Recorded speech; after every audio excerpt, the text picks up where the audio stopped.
Merci beaucoup. Thank you so much.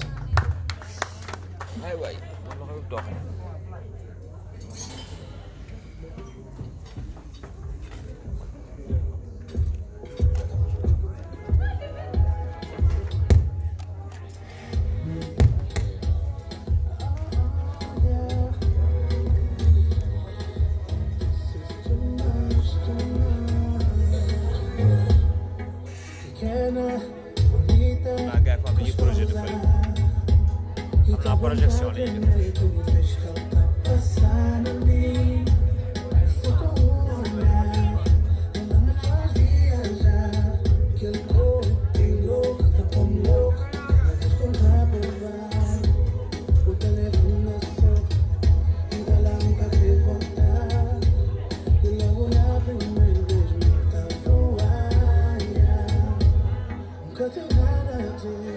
Karena apa yang berjalan kita main também word. Fala word.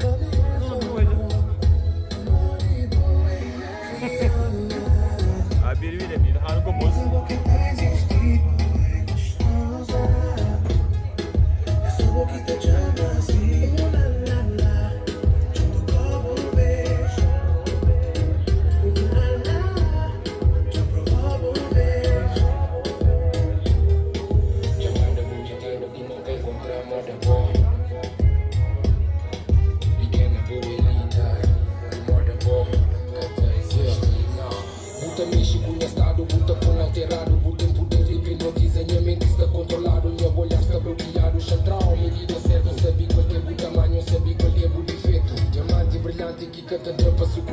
Beleza de que liga, te deu pra confundir. Formosa e gostosa de cabeça de pé. Pequena de que liga, não sabe e consegue.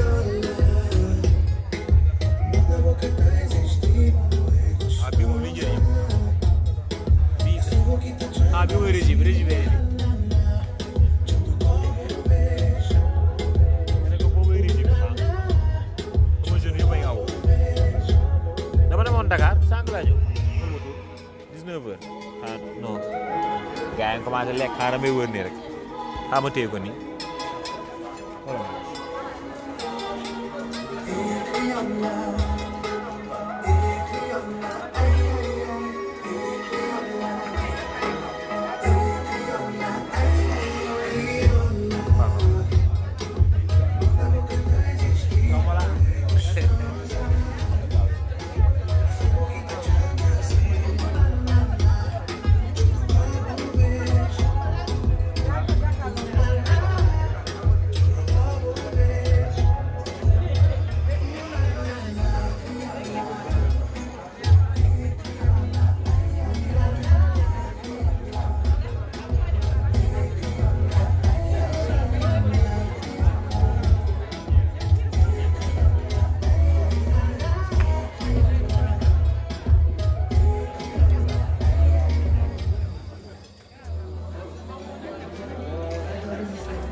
Lai.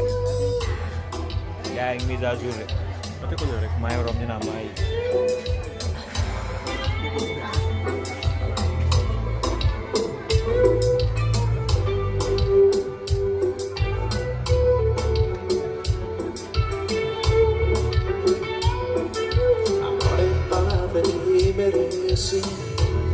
Seria gostoso quando não tem certeza de novo sentimento. É que me faz até viver enganado através dessa palavra divina.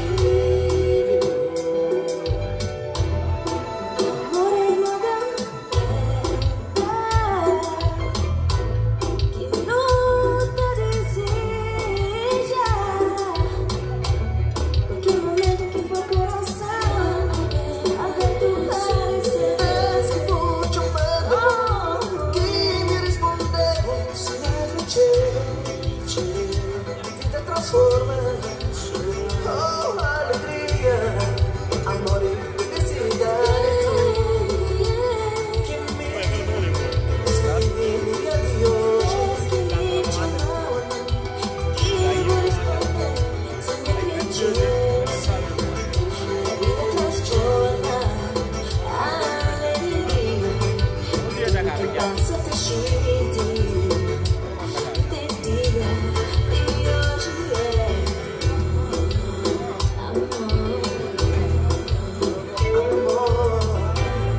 dafa mel ni musique bi noppi na war naa mën a wax am déet salaamaaleykum les bouches sont occupées salaamaaleykum quelques bouches sont libres salaamaaleykum toujours quelques bouches sont occupées toujours quelques bouches sont libres bonsoir ne comprennent pas français. Good morning. No, good morning c'est le matin. Good afternoon. Guten Tag. Na vio koy. Anyaja.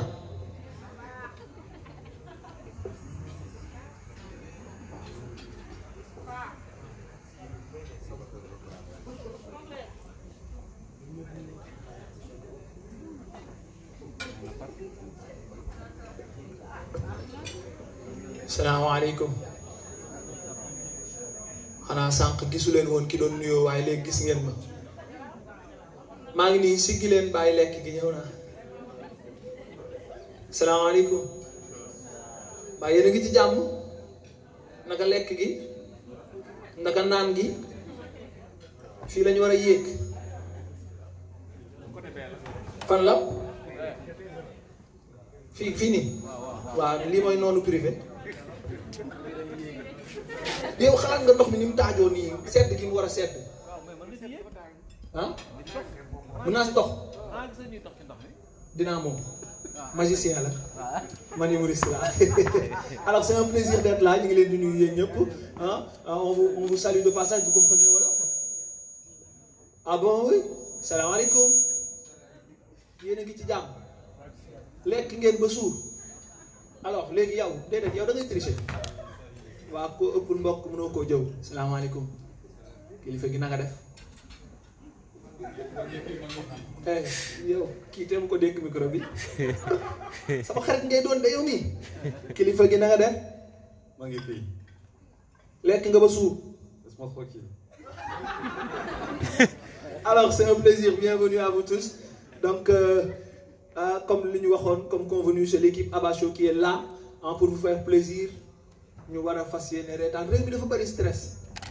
waaw sama yaay léeg-léeg day toog ba si yàgg xool ma baal la ma ne ko naam mu ne ma kaay coqotaan ma damaa stressé. donc réew mi mel noonu dafa bëri bàyyi leen sama yëfu famille su ma koy wax nii ngeen ci am ay jëf. réew mi bëri stress donc looloo ñu fi indi tey defe naa ni tey kenn ku ci nekk buy ñibbi war nga mën a fàtte say soucis fàtte say yëf waaye man maa mënut a fàtte samay soucis. daaw dama doon jaay muus bi tabaski bi passé ma dem Touba Toul jënd fa xaru tabaski 12000. waaw tabaski passé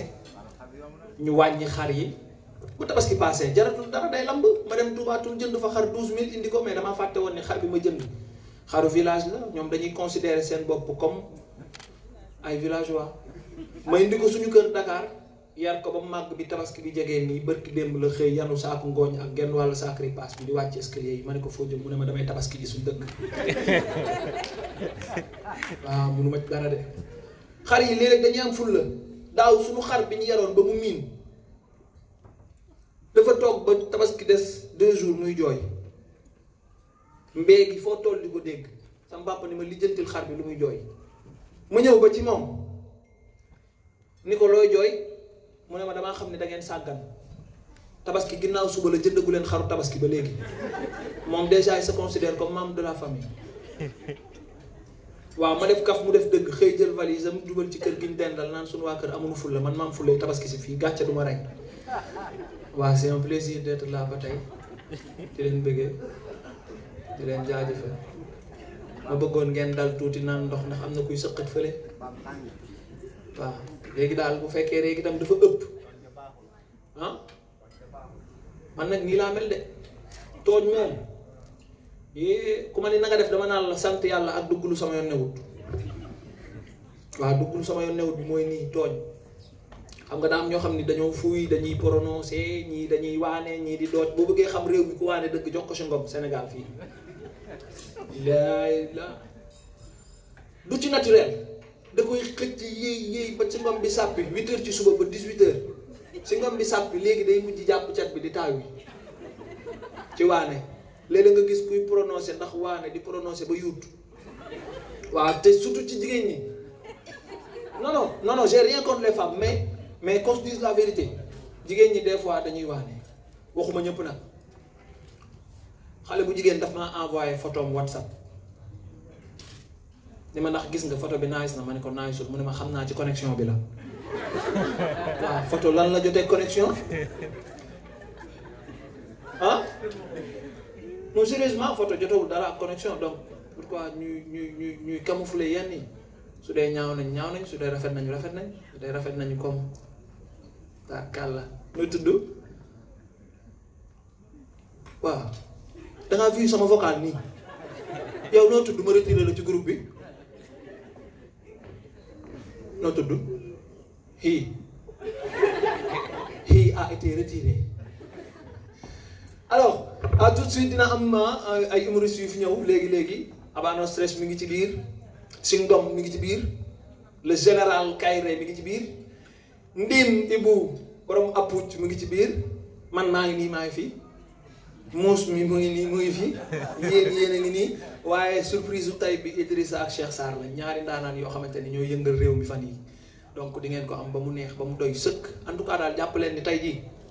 di ngeen lekk ba suur waaye bu ngeen di ñibbi damay ragal ngeen jëndaat lekk parce que di ngeen reetaan ba li may wax daf laa xaw a soof tonton ah d'accord pour nga dimbali ma ci waaye dama sori léeg-léeg xam nga jege baaxul ndax mbuub sama xarit la dañoo julli juma àjjuma ba pare imam bi daal ni na gaa yi avancé ku bëgg sa liggéey jëm kanam na nga avancé sàppe yi ci kanam mbuub bëgg jóg romb ma téye ko ñu ne ma lu tax nga koy téye man leen mbuub sànkatu néew la waaw bu liggéeyam avancé ñun fuñ jëm ah voilà waaw ñu naan ma nañ ci aalu nañ ci jox waslu àq man leen amul waslu àq bu doon waslu àq rek sama papa du xulóog jaaykatu tàndarma ci buntu kër gi la ko fekk jugeel fii maan ko papa lu xew mu naan kii nii lay def ba indi fi koor gi te fan yi la jàll tàndarma ci buntu kër gi rek lay jaay suturaal ko am na ñoo xam ne dañoo bëri problème noonu la xale jigéen yi mel ci fiiraange waaw jalousie moom amu leen ci ngor waaw dafa am sama benn cousine jëkkër ji la doon bëreel ba jëkkër ji gaañ ko jëkkër ji dem hôpital waa lii lan la jëkkër ji dem hôpital mais comme ay médecins yi fa nekk noonu jigéen ñi koy toppatoo moom mer na ci ba demut certificat médical porté plainte jëkkër ji def li muy def yëpp ñu jàpp jëkkër ji tëj 15 ans déjà jalousie moo tax ñu tëj ko kaso 15e année bi jëkkër ji bàyyiwuñ ko daa fexe ba rëcc 6 heures du matin la rëcc info yëpp di ko wax 20 heures la dugg ci kër gi fekk jabar ji takk ndigg li ba mu dëgër jàpp ndigg li taxaw mu ñëw chéri na nga def mu ne ko déedéet bul ma nuyu 6 heures du matin nga rëcc da nga jàddoon sa kër gel yi ba heure bi ci 15 ans koo gisul nga koy laaj loolu abaa da nga doon yolle ko pour ñu bañ la gis non man di romb kanam të moo nekk nii të kii bi mu nekkee xale daf may fàttali sama enfance bi may tëradi ndeysaan suñu jànq bi ñu daan bàyyi suñu kër moom xamul wax xamul négocier xamul xàcc xamul dara moom def nga dégâts da lay dóor ba pare soo comprendre dégâts bi lan la may focc rajo bi ba damm antenne bi boole bu ci wax de dafa ñëw rek teel naa fexe nga antenne bi na nga ko defar léegi tout de suite ma ne ko d'accord séeréer yu dëgër fit yooyu la ma xam ni kii dafa maa nar rey ndax séeréer dafa correct ba mu ëpp dafa dëgër fit moom joolaawayam ma xool prise courant bi xool antenne bi xool rajo bi antenne bi weñ la ma dox ba ci prise bi may branché yëg naa ko waaye li ma yëgaat après mooy man maa ngi ci mur ba fële rajo baa ngi nii prise baa ngi nee comprendre ma nan lañ ma télésporté ba yóbbu ma fee comprendre ma ko ma dem wax ko nijaay ji ndeke nijaay ji daa am beneen problème moom permis la doon wut ci àddunaam moom séeréer la boo xam ni permis la doon wut ci àddunaam mais mënul fexe ba am ko mu maar nag ci fay gi mu fay auto école ñëw rek songu waa ji damaa bëgg ngeen génneel ma suma permis ci nii wala ci nee laa wax fay naa sama auto école ba noppi gars yi ni ko kaay question yi ñu lay posé bariwul kaay ñu posé la ko mu jeex ñu wan ko tableau sens interdit mu ne lii sens interdit la ku fi jaar yoon dal sa kaw nangu sa kayit dalal ci beneen ñu indi tableau stationnement interdit mu ne xoolal li ak a yom munoo leen woon njëkkee stationnement interdit gaare nga fi yoon dal na sa kaw nangu sa kayit dalal ci beneen ñu ndil ko doo daan tegal ko mu ne moom li ay téema am permis lii ku ko xool xam ni bammel la nit lañ fi suul mu tëdd doo fi jaar séeréer a dëgër fit ci àdduna séeréer a dëgër fit waaye le temps file damay daal di rocceeku jóge fii bëgg ngeen wool ma bu baax a baax suñu grand suñu mag suñu xarit suñu star Abba No Stress ngeen tàccul ma ko bu baax a baax waaye tàccu leen loxo yi ma xam ne suñu ngeen tàccu leen bu baax a baax sañ nga de maa ngi nii soxlawul tàcc waaw loolu moom ci laa dëkk maa ngi jégalu sañ moom ci laa dëkk donc merci beaucoup Balla il est le responsable de nous tous waaw kay Abba Show Balla Diop merci beaucoup donc waxtaan la dañuy kaf dañuy reetaan tey la samedi suba la dimanche kenn liggéeyiwul ku njëkk a jug génn yaa yàq soirée bi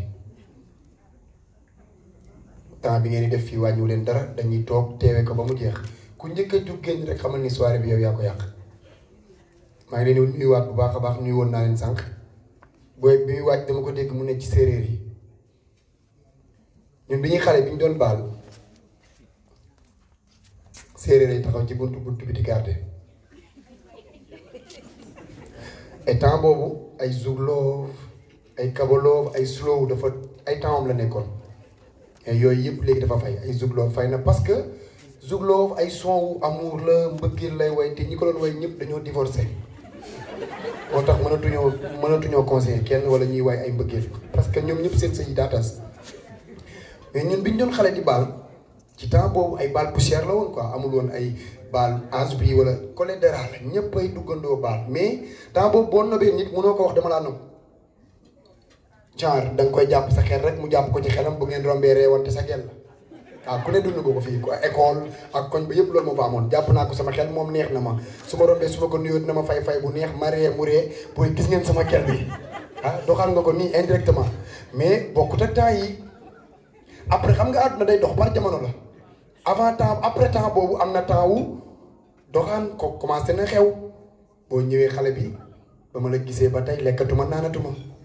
te yow sa gémmiñ a ngi xeeñ soos waaw bi ma la gisee laa gëj a am jàmm waaw kii man ak yow exemple mooy kilo mburu yaay benn bopp bi may beneen bopp bi ci des waaw léegi bu ñu dajee kilo mburu bi jaay lii bëri nag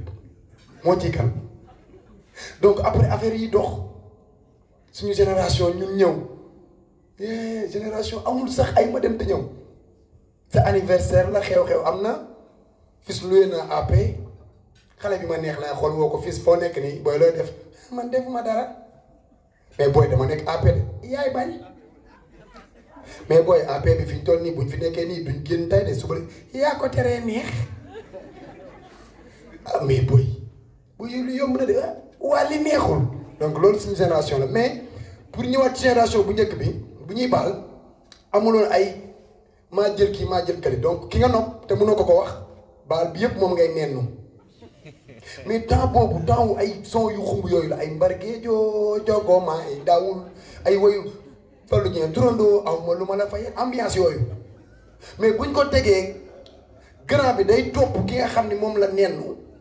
non def ko blues te ambiance la teg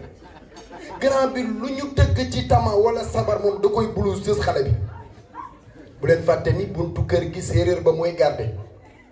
muy sës xale bi comme baal yi dañoo timidoon ñun suñu génération dañoo bëri woon kersa dañ daan fay lamp yi suñuy baal mais waa ji sës na xale bi arrière di arrière ndeke waa ji bi muy avancé di topp xale bi moom rek avancé wul yoonu yokkutee moom ma ngay avancé bu baax a baax muy avancé songu xale bi arrière ba affaire yi bëgg ko ëpp loxo mu taal lampe bi waa ji mënatul calmer yoonu yokkute bi da koo bëgg a bloqué ànd ak moom génn ci bunt bi séeréer baa ngi ci bunt bi ne ko ba fan waaj naa ko non dama xaw a mel ni ku saf saw mu ne ko ku la teree ngaa saw man ba tey dangaa dégg mani la doo fi génn dem sawi bu la neexee kay mën ngaa dem waaye Coca Petit modèle di nga def sa tubay bi daane du génn naan ko Coca Petit modèle bi du dem fu ngeen dem rek bijéel yi di manqué di énervé naan ko ndéeri fa raxoon nag xaajam rando donc loolu su oui suñu génération la am naa ñu bëri ñu ngi may xool ñu naan waa Abba mii moom kañ la nekk benn comédien wala dara loolu sama juddu la bi ma juddoo sama yaay samay nopp fàttali na ma ne ma bi ma juddoo bi ñu ma xoolee rek xamoon nañ ni man ab comédien bu mag lay nekk ci maternité bi nekk Yëmbal laa juddoo je suis fier su ma koy wax soxlawul reetaan maternité 5 étoiles la billahi foofu da doon am ndox ñu teg fa 5 briques bu ne ñu def ci benn étoile loolu lan la waaye yéen da ngeen a soxor da ngeen a jaloux ma juddu indi comédien def comédie bu saf sàpp ci biir clinique bi astafurlah maternité bi damay rêvé man bu doon tay dama bu mu mënoon judduwaat ba juddu ci clinique yi fu ma taxaw di wax bala maa wax damay wax man la kan Aba no stress nee clinique nangam waaw loolu moom day bokk sama présentation ma juddu sama yaay nee na ma njëkk a jooy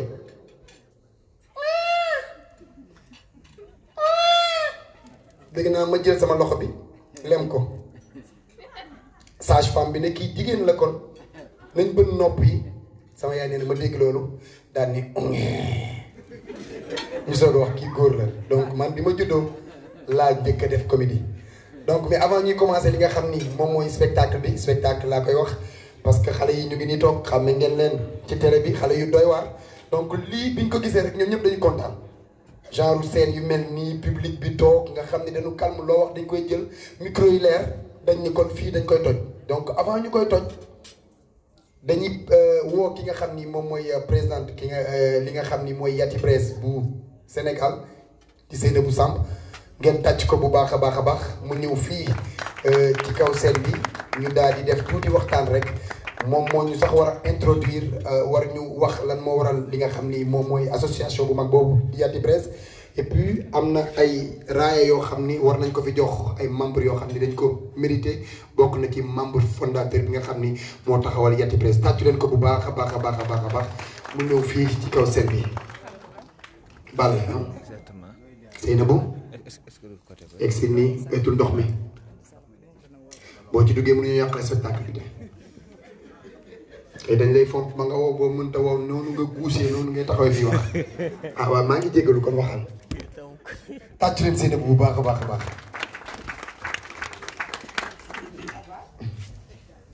mu ne nga taal taal na de mën ngaa waxaat xool Seynabou waxal mu ne nga taal Seynabou waxal kon yaa koy mujjee taal wala ma jox sama micro ayca. Merci. Bonsoir chers tous, toutes.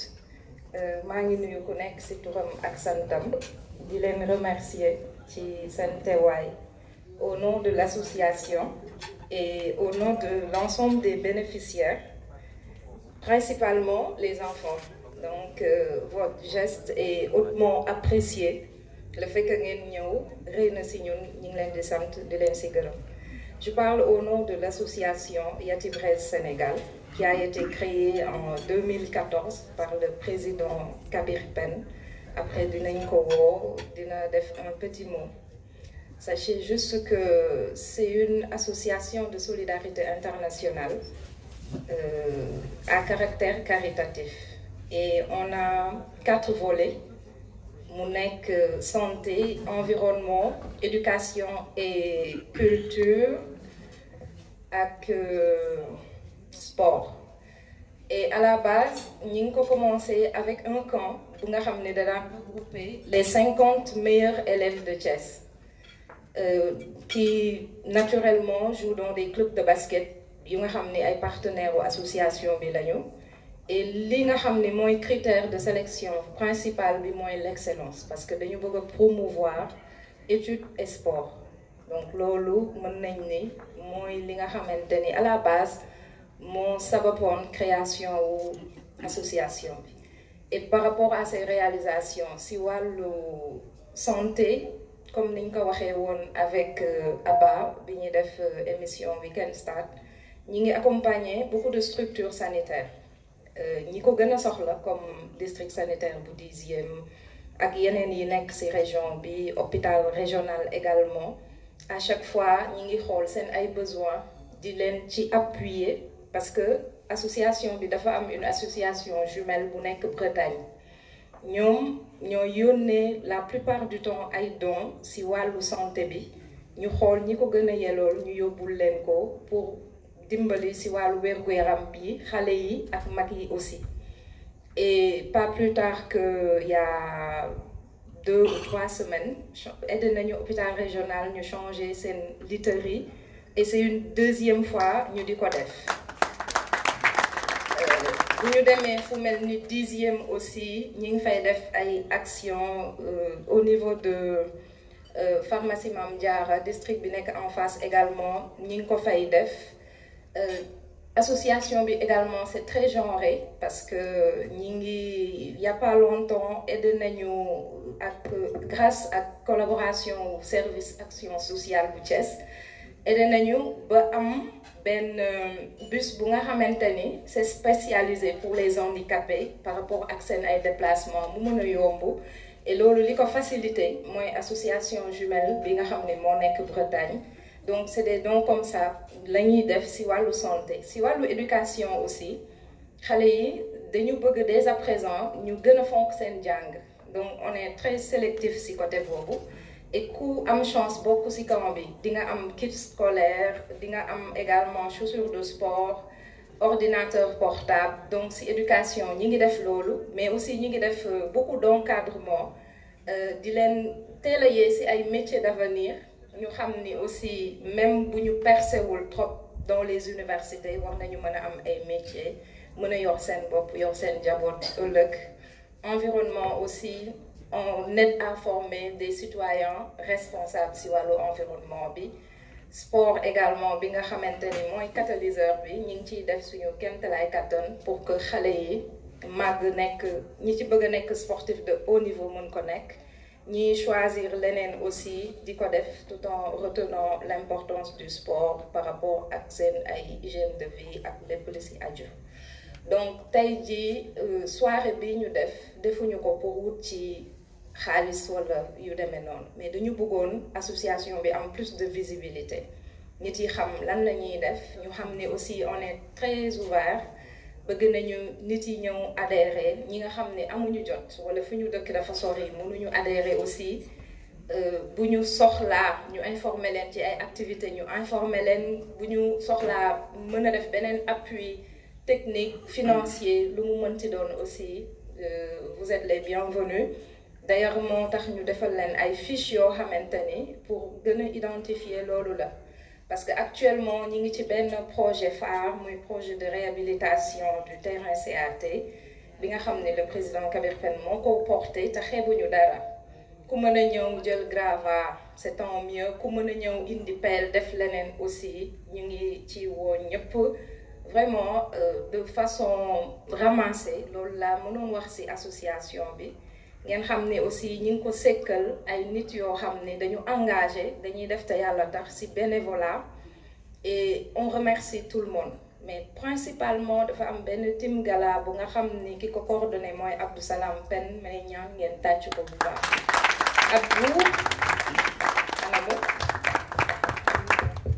Abdou Salam donc temps yëpp nee na naa ko wàcc parce que dama ko sonal mais ñëwal s'il te plaît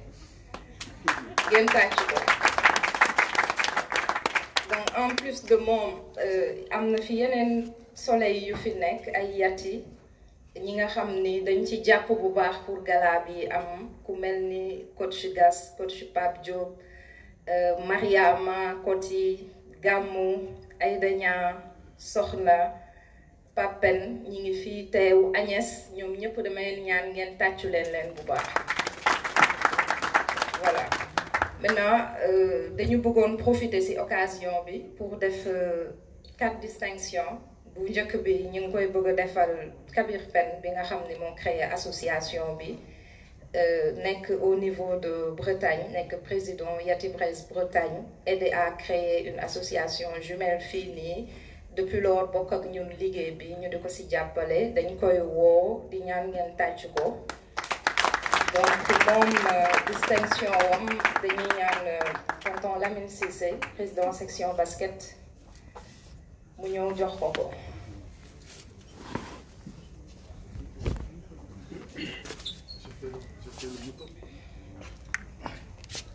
Sous vos applaudissements, s'il vous plaît.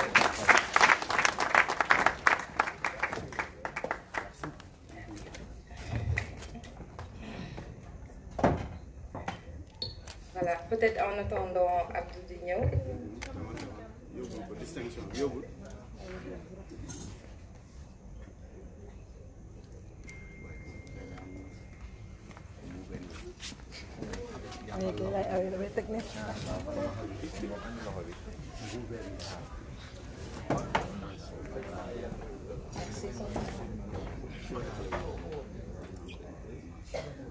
Donc bu ñu ñaan ngeen tàccu Kabir bu baax.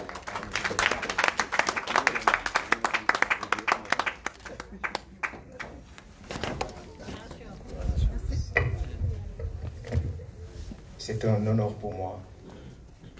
vraiment, de remettre cette distinction à Kabir Ben. Pourquoi? Parce que c'est un jeune qui a fini de comprendre que la réussite est au bout de l'effort. Je l'ai eu très jeune, xale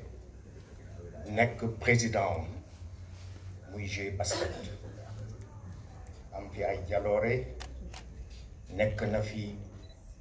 na entraîneur, participer na ci 3 coupes d'Afrique. loolu ñun ñi nga xam ne ñu ñoo ko doon encadré, c'est une fierté pour nous. Parce que parallèlement aux actions de Yati Base, on a une équipe de basket boo xam ne doon na jublu ci loolu. Li ñu doon prôné toujours, c'est l'excellence. te bokk nañ ko ci xale yi nga xam ne sur en tout cas la pratique du sport, il a été très excellent. loolu man mun naa ko certifier, mun naa ko témoigner. Tantôt Madame Sam parlait de la réhabilitation du basket, qui est un projet qui nous est très fier. boo xam ne ñoom dañ ko bëggoon a porter moom mi nga xam ne dafa nekkoon fii du jouer yàlla dimbali ko ba mu tedd mu ne man naa dellu fi ma nekkoon terrain bi nekk en état de délabrement mu ne lii dama bëgg ñu teggi ko pour ñu jël ay xale tàggat leen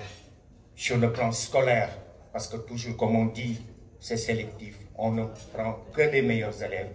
pour que xale yu ñooyu mun a roy si moom pour mun a réussir dans la vie. Donc encore une fois, je suis très honoré, mademoiselle Samb,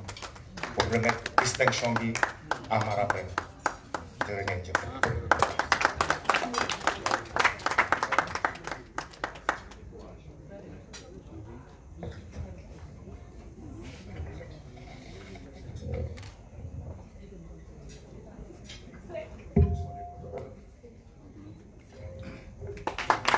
Photographe, il faut immortaliser ces moments waay. Waaw. Bonsoir à toutes et à tous. Content qui distinction bi et ça me touche énormément. Parce que sur le fond ça me touche et sur la forme aussi. Et d'être entouré par Nabou, Seynabou et Lamine, de par l'histoire qui nous lie, aussi bien familiale, aussi bien aussi dans la pratique du sport, c'est quelque chose qui est touchant. Et des fois c'est compliqué de parler dans des moments comme ça. Soit on a dit trop ou pas assez. Et dans les deux cas, c'est pas bien. Et tout ce que je peux dire,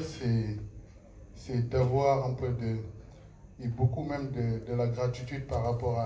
à cette action-là, et de venir et de voir toutes ces têtes que je connais pour la plupart. Ça montre aussi votre envie d'accompagner cette association qui est bidirectionnelle. En fait, parce que c'est les actions que nous faisons, il y a une façon de le faire. On le fait là-bas et aussi on le fait ici. Et que le fait d'utiliser le sport aussi, c'est pas innocent, parce que aussi bien Nabou et Lamine qui sont à côté de moi, c'est tous dans la famille du basket. Et que d'utiliser le basket comme catalyseur, c'est un moyen aussi d'éducation. Et que c'est quelque chose de très fort. par rapport aux actions que nous faisons et par rapport à la projection que nous voulons faire. On a vu aussi qu'au Sénégal, aussi bien même en Afrique, que pas mal de jeunes, on les fait rêver en leur disant que vous allez tous devenir des professionnels, mais sauf que sur 200 gamins ou des fois 500 gamins, il y en a juste 2 ou 3 qui peuvent en vivre. De ce fait, de leur faire rêver en disant qu'ils peuvent tous devenir des professionnels, pour nous c'est contre-productif, aussi bien pour le pays, aussi bien pour les enfants, aussi bien pour notre continent. Je pense que de par l'action que nous faisons, après Nabou a si bien expliqué les actions les réalisations que nous avions faites, et que ça ne va pas s'arrêter ici comme ça, parce qu'il faut juste qu'on se rende compte de la puissance du sport. Et le sport, c'est un moyen très puissant pour le développement. Et ça, on y croit. Et Inch'Allah, avec votre appui et en voyant toutes ces personnes, ces femmes et ces hommes qui sont ici présents, ça montre aussi le travail qui est fait ici. Parce que appeler des gens qui viennent, ça veut dire qu'ils viennent pour quelque chose. Et le fait de venir pour quelque chose, il y a aussi un message que vous passez, c'est l'envie d'accompagner les actions que nous faisons. Et pour la fécondité et la réussite de toutes nos actions que nous faisons, ça me touche aussi énormément. En tout cas, merci beaucoup à Nabou et à tous les Yeti Sénégal, parce que aussi, cette bidirectionnalité, ça a une signification parce que vous êtes là. En tout cas, merci beaucoup. Rapidement, dañuy woo président Pôle Sport Gamou Mbaye pour mu recevoir distinction tonton Gora Mbaye. Donc ñooñu ñoo nekk ci conseil d'administration bi. Gora Mbaye, Henriette Diouf, c'est la présidente sortante, ak madame Kra nekkuñu fi mais dañ leen koy jëlal rapidement. Donc Gamou Mbaye pour tonton Gora Mbaye ñu bëgg dañu am une parente Yati bu fi nekk parce que Guy Albert fait partie de nos meilleurs élèves, sa maman est là, dañu bëggoon mu ñëw joxe distinction boobu.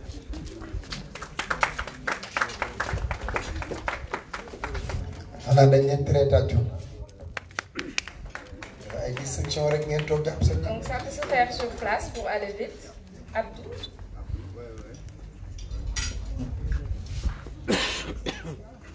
Gamou Mbaye, président Pôle Sport. moo koy recevoir ak tonton Gora Mbaye.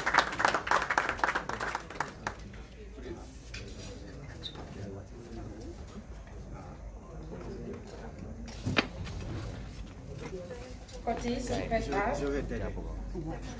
et madame Diouf Raki pour remettre cette distinction.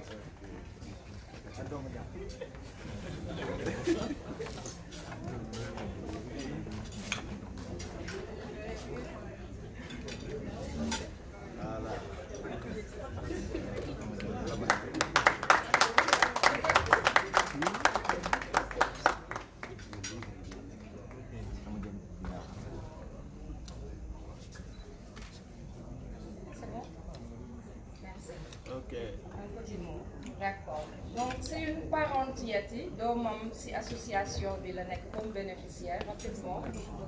Voilà, rapidement. Di leen remercier Kabir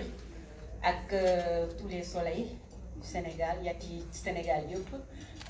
Di leen wax ne grâce à cette association, on n'éprouve plus beaucoup de mal à encourager nos enfants à travailler bien. Voilà, parce que am nañu motivation pour liggéey. Et ils se disent tout le temps, bon, bu ñu amee 14 de moyenne sax du leen doy parce que dañu naan 14 wóorul maman. Parce que boo amee 14 doo am récompense Yati. Donc ils font tout pour avoir 15, 16, 17. Et ça c'est grâce à vous.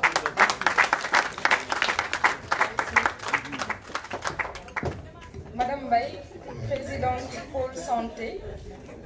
mooy jël distinction wu présidente sortante bi Tata Henriette Diouf. Madame Diouf moo ko koy jox rek. ay note 14 15 de ay note yi ma miin na de 14 15 miin naa ko rek dama koo am ba mu cee doyal naan école baax na bu mu ñëwati après damaa mujj di jël ay 5 daal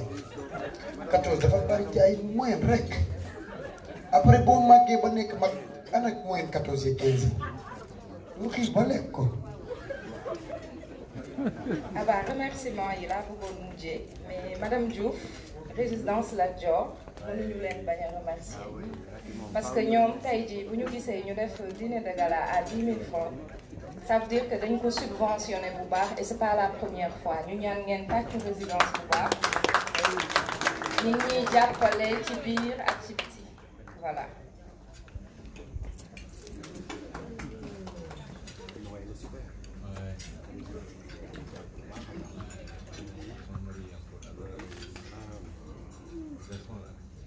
Madame Diouf moom moo ko joxee micro bi daf may bàyyi. D'accord. Donc dernière distinction bi pour Madame Tra ñuy ñaan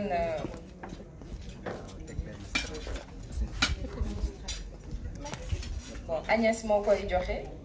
mais ñuy ñaan Aïda Niang mu doon jël ko s'il vous plaît. Donc Agnès moom moo géré tout ce qui est logistique. ngeen tàcc ko parce que dafa nekk ci liggéey moo yor complexe bien-être Moïse chez Agnès mais du ko tere tout le temps di yëngatu ci association voilà Aïda Niang aussi yatti la nekk ci association bi ñoom ñaar ñëpp nekk aussi coach équipe nationale fille donc mooy seen deuxième coach.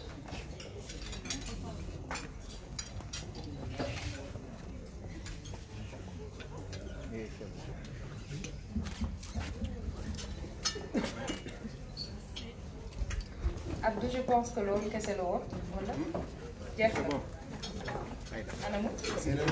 Abdou Salam yow la ñuy seet. c'était tout ñuy remercier ñëpp. di gën a remercier résidence Lat Dior Sams Prestige parce que dañu jóge ci camp bu 3 jours ñu accompagner ñu ci lekku xale yi bu baax di remercier Abba